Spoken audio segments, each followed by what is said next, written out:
check my latitude. Ooh, I like that. Ooh, I like that.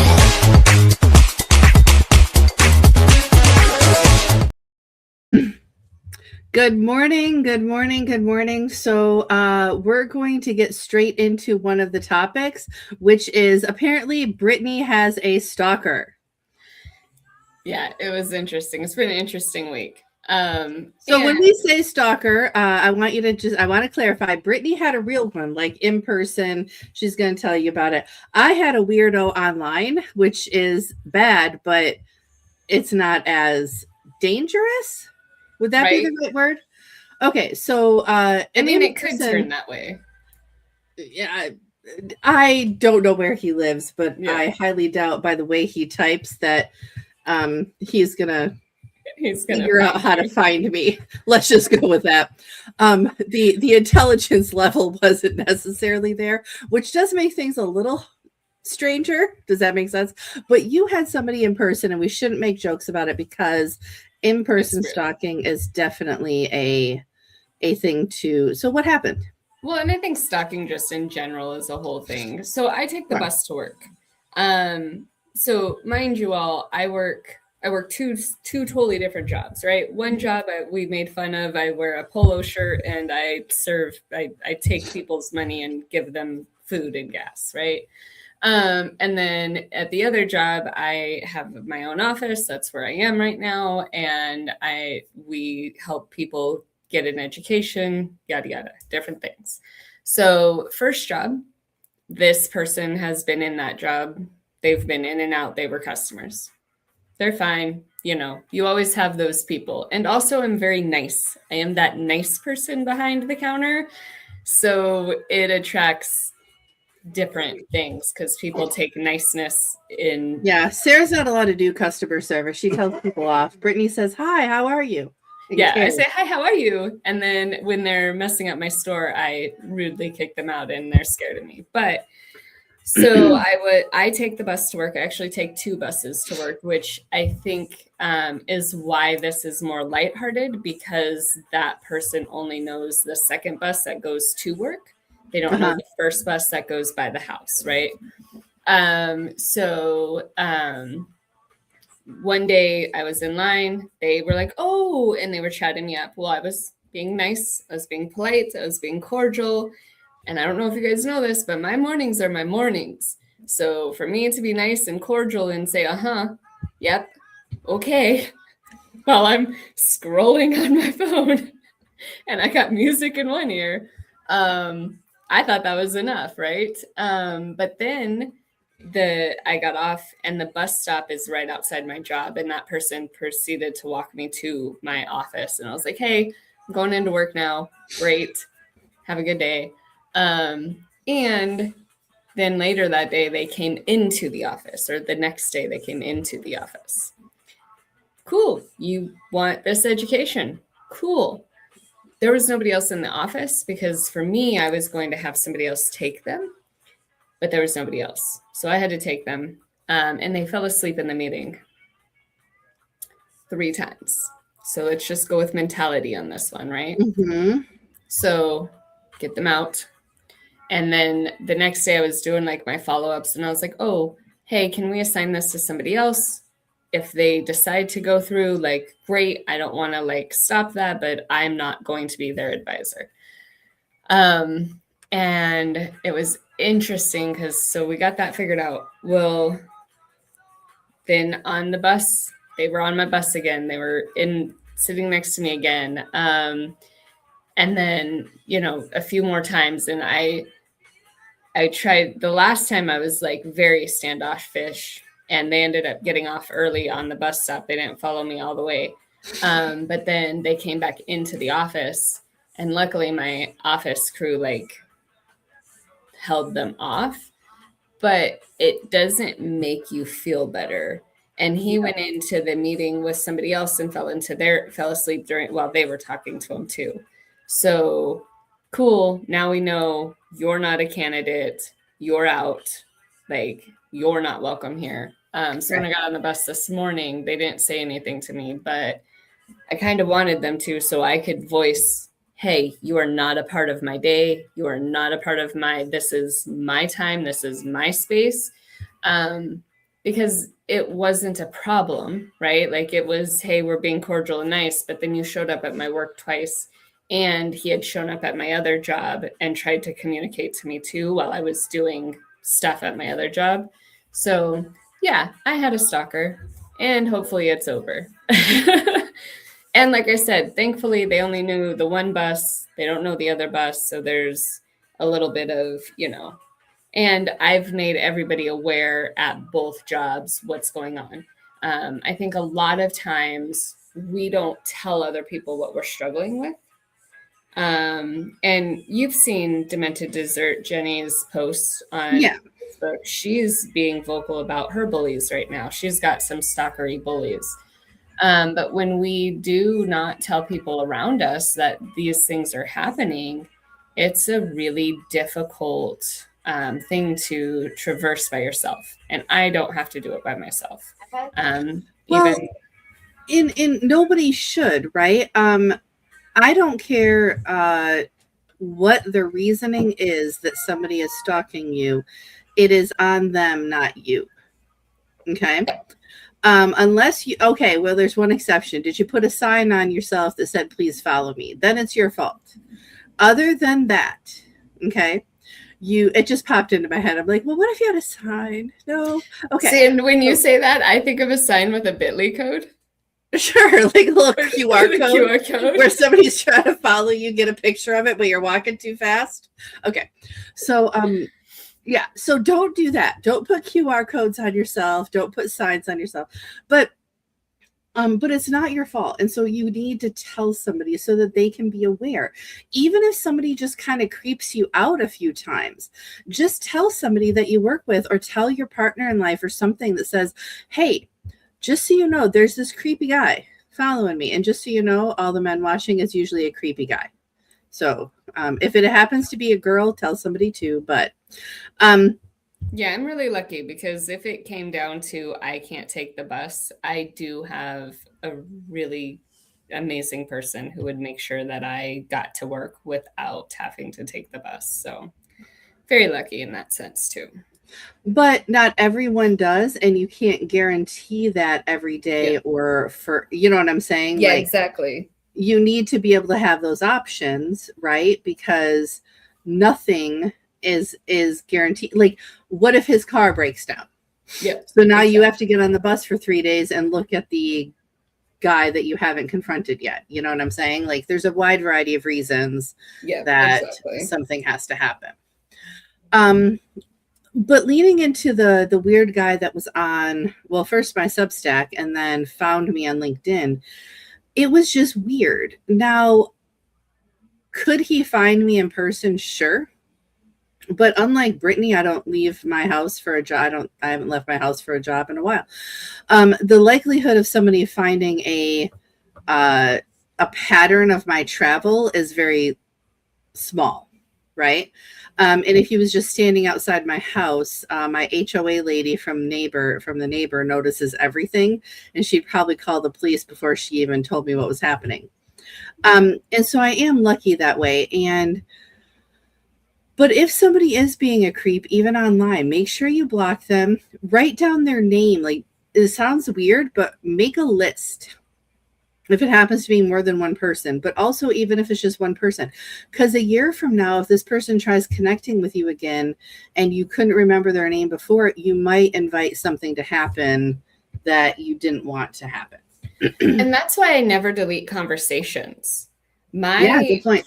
My Facebook, my text messages, my WhatsApp, there are so many conversations of people that I no longer associate with, but they're there because what if something happens? What if somebody comes back to me? What if this is, and even I did dating apps for a long time. I don't need them anymore, but I did them for a long time. And I have, when you're across platforms, I still have conversations. I never delete them. I never block anybody. Because if you block them on the dating app, you lose that conversation. So I just make sure that I don't respond, right? But I'm able to then look from platform to platform to make sure that I'm not If somebody's a having those weirdo. continuous conversations. Yeah. Mhm. Yeah. Because And yes, I'm using dramatic I'm not a terms, face but person. sure. Exactly. But I'm not a face person. So if I go from platform to platform, I don't really know. But if I have like an inkling, then I'll go look, right? If something's like, hey, there's a connection here, I'll go look. But And it's also with the important. It's face very thing important. on social media, not everybody uses their same photo on every social media. For the longest time, it took 3 people saying it to me. They're like, Sarah, I don't think I went to connect with you on Facebook and I couldn't find you. And I'm like, I get Sarah Davis is but it's very hard to not find OTBP Consulting, right? Like I'm out there with Sarah Davis. Yeah. And so they're like, oh, that's you? It's not the same picture as LinkedIn. And I'm like, okay, but it's not like I look that different, right? So finally I put the same picture everywhere just because from a business standpoint, it makes sense. But if you're a weirdo scammer stalker person, you're not using the same picture, right? You're trying to confuse people so you can find them. Yeah, definitely. So, yeah. No, and that's important. It's big. But here's the thing, guys. If they're stalking you online, and here's the thing with this too, boundaries are very important. Yes. If you know that somebody is continuously treating you in a way that you should not be treated, then you need to say that to them. And if they overstep that, then you need to be like, great, this is overstepping, and I have officially taken these steps. And last night I had a conversation with somebody and I was like, you know what?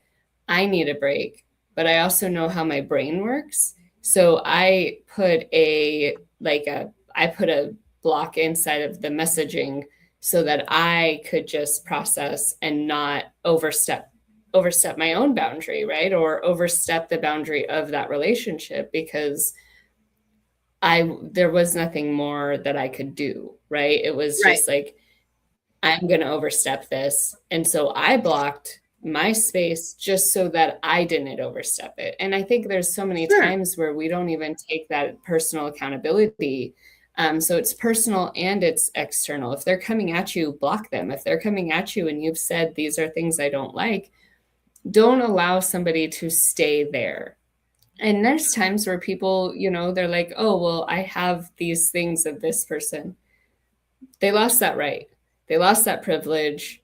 Well, I have somebody who had something of mine and I was like, keep it. Sure. Yeah. If it's stuff, who cares? But my bringing it just a little bit to business, I know a lot of people are like, well, yeah, but they buy stuff from me or they need my services or whatever. We need to start thinking about, like bars, right? Where bars can say, I'm not going to serve you, and they don't have to have a reason, right? You can get kicked out from any establishment because you're being an idiot, right? Yeah. And so whatever that definition of idiot is, for like brick and mortar places will just kick you out, right? We need to start thinking about that with online businesses, right? Right. You don't need that person to buy your stuff. Yeah, and that's the mentality, right? There is the next person will. I don't need your money on a monthly basis is not paying my rent. Mm-mm. As a collective, the money from my business is paying my rent. Somebody can replace the time that I am putting into you. That is not a requirement. Correct. And not only that, somebody's going to replace it with less time taken. If you have to continuously adjust or recreate or modify or whatever for specific people for their custom whatever, that is your time that's not included in the pricing. That's your time that you're trying to be nice, and the next customer will not take that. The next customer is going to come in, they're going to buy what you got, they're going to go, and that's the end of it. And I, when I worked the other job and somebody's like, I'm never coming here again. And I'm like, this is a corporate business. They don't need your $25 a month. Like, I don't know what you're. I don't know what you want me to say, but they don't need it. And Fine, go away. Yeah, Right? exactly. And I know it's hard. I've been on the business side of thing. You know, I run my own business. And I know, like, if you don't have clients, but the mentality of holding on to those clients, the mentality of holding on to a job that's toxic, it's worse. It's not worth the money. No, and I've said this numerous times, probably on here. The job you hate is someone else's dream job, right? Yeah. So if you are truly like somewhere where you're like, I can't handle these customers, I can't handle this, I can't handle that, or it's truly tragic that your boss is micromanaging and doing crazy things or worse, I don't say quit your job, because you can't do that, right? We all need to pay bills, but start looking, because someone else, I know this is going to sound horrible, someone else likes being micromanaged because they want to be told what to do and they just want to go home at 5 o'clock and not have to think about it. Then there's other people who don't like to be told what to do. 2 of them are on this call at the moment.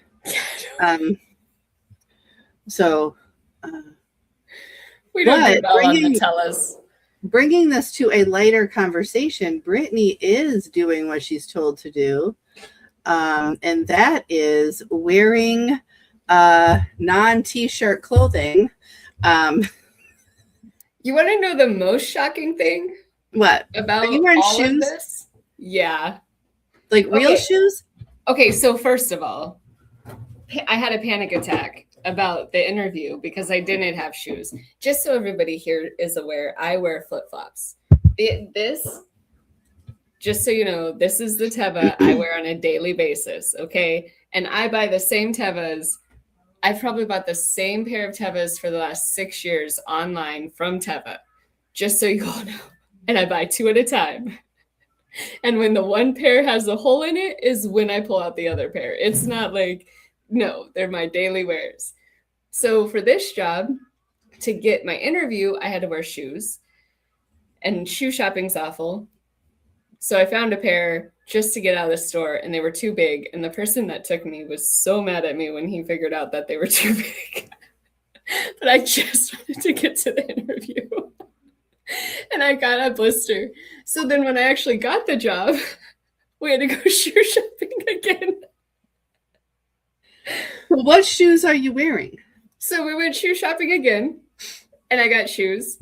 And then when I got my onboarding stuff, we were told that onboarding, the HR paperwork that I always wait for to tell me what shoes are approved, they allowed me to have open-toed shoes, but with a caveat. They had to have a wood base, and they had to have like a heel. So it has to be like a shoe, like, it can't be my... Like it could be a sandal. Yeah, it can't be not be a flip-flop. Flippy-floppy. But so with that caveat, right next to my work, ironically, is the closest thing to a Payless shoes I've seen down here in Louisiana. And sure. So that was perfect because all the other stores I went to had like so stupid of shoes. So stupid. And I want you guys to understand, my feet are a 9.5 wide and an 8 long. I have issues with shoes. So I got this pair, which is cute. It's like... You left the tag on a little bit, but that's okay. I can't get it off. That's fine. So I got this pair and I got this pair. Oh, I like the Whitmans. Right? And so there's like a little heel. Am I guessing you just leave those at work and you wear your flip-flops back and forth? They sit in my desk. Yeah. And when I go to lunch, I switch them out. That's it. And I told the person that I'm seeing, I was like, I'll go back and buy a second pair because they're comfortable. So when we go on like date nights, I can wear not my Tevas because they're actually comfortable. But I would prefer to just wear my Tevas.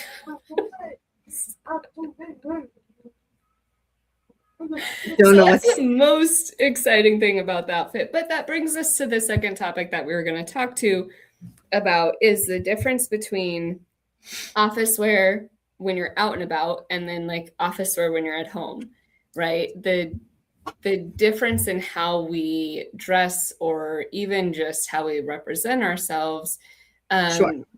it's a whole different vibe. And I will admit that in my younger years, when I was in the office, when I was a hotel manager, I had very professional, more more aesthetic clothing.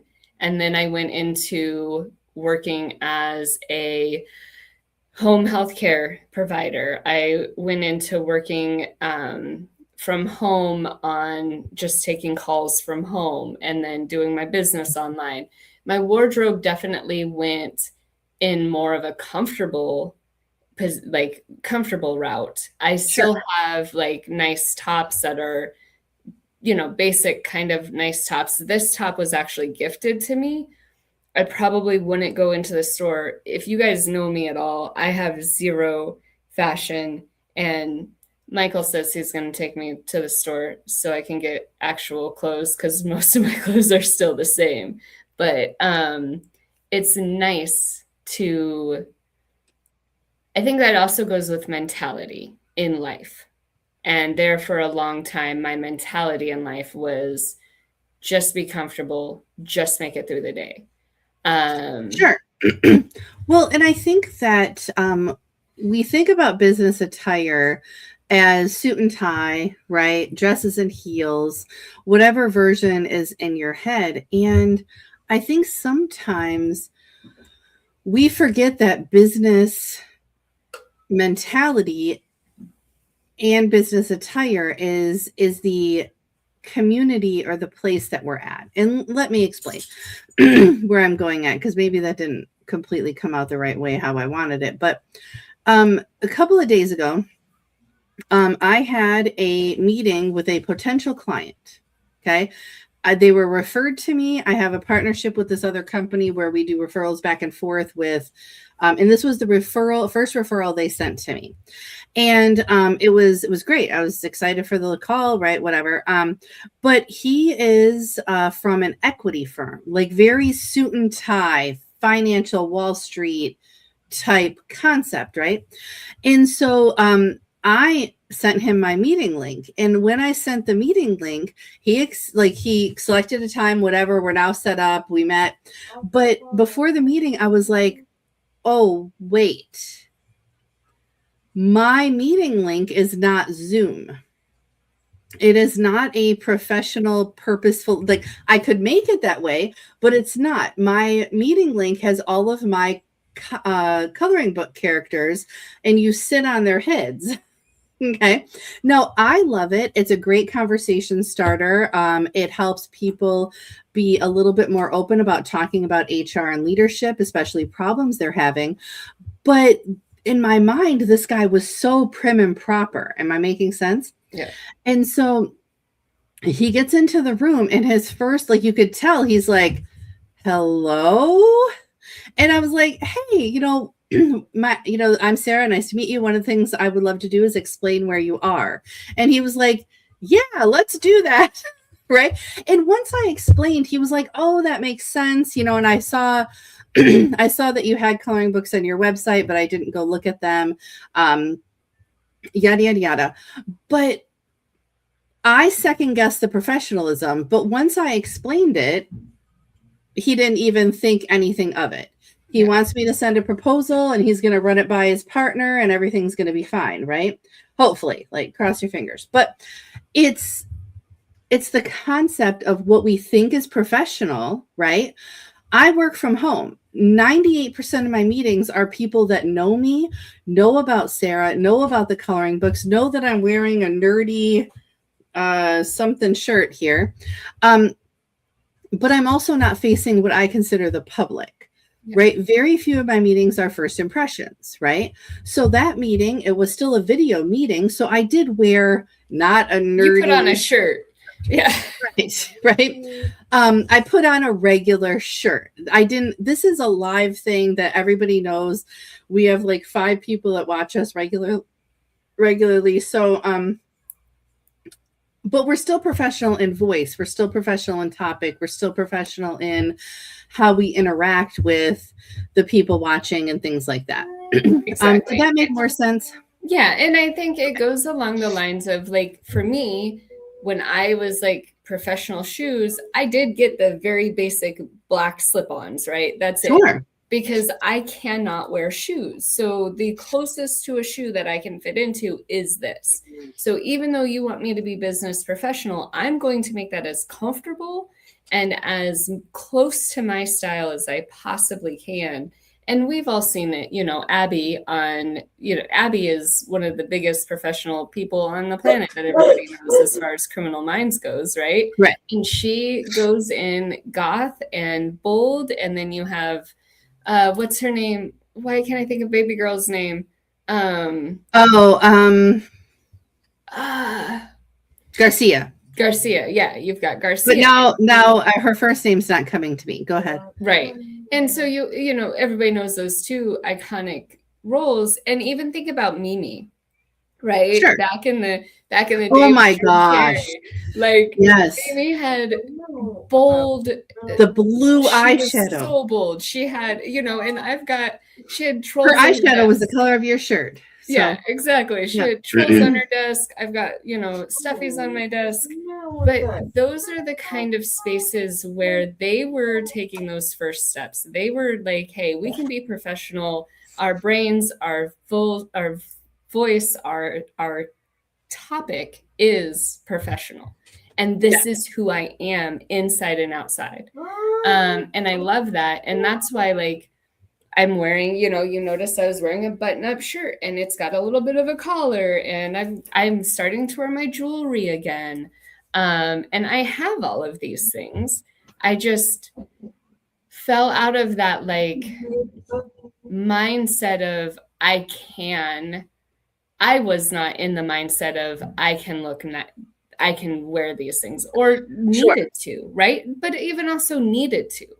The mindset of I look good in my comfortable clothes and I can be on camera in my comfortable clothes and my pajama bottoms, you know? So when I come out to work, guys, I have a tank top on. I live in Louisiana.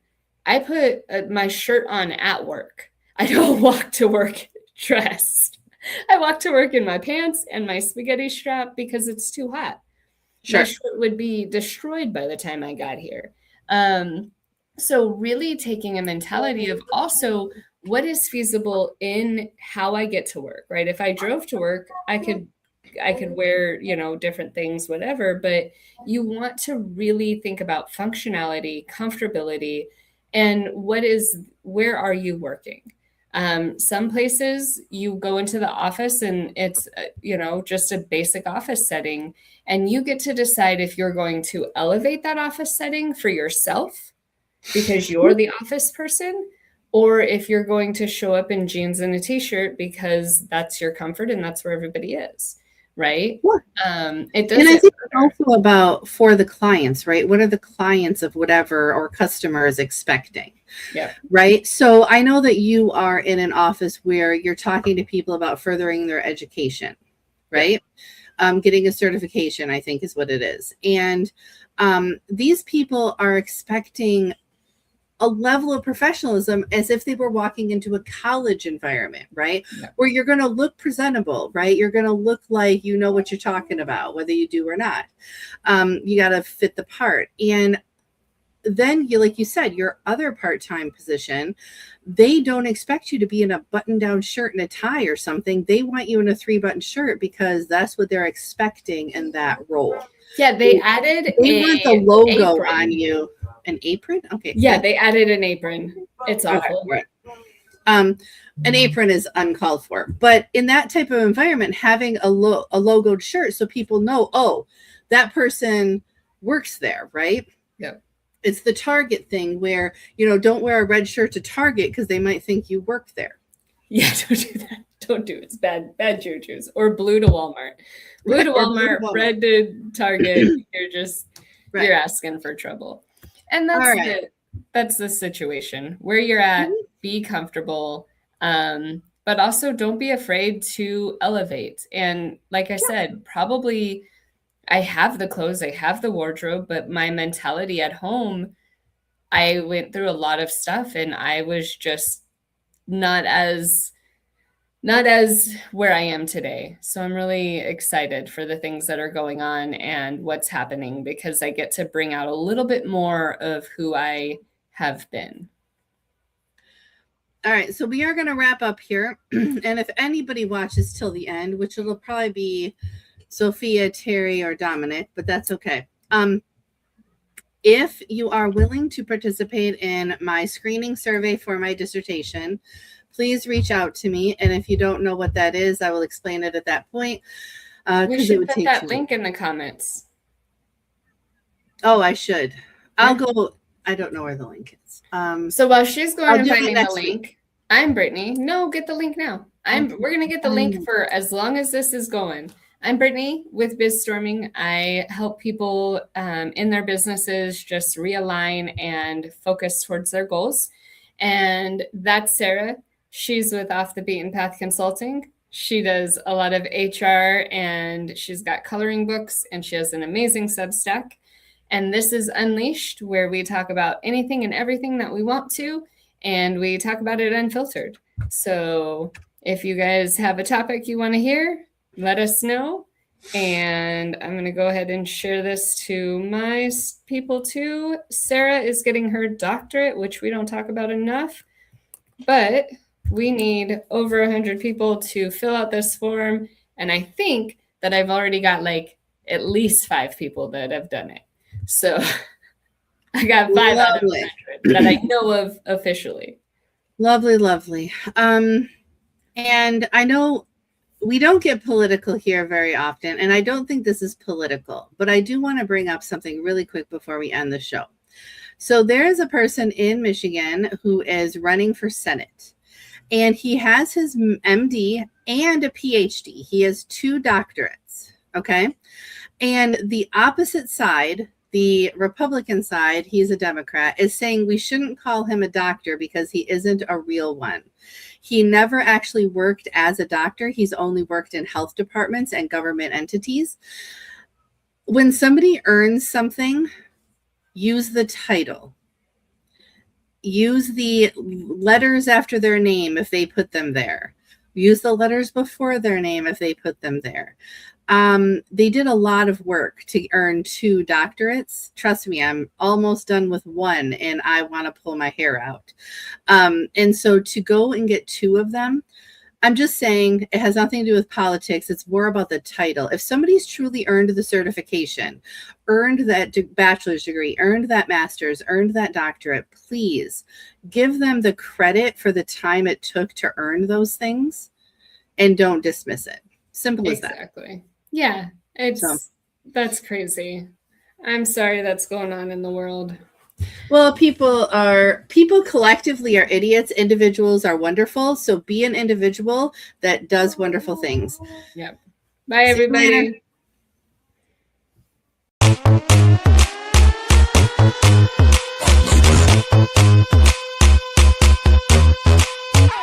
One, two, need my attitude. 3, 4, 3, 4, check my latitude.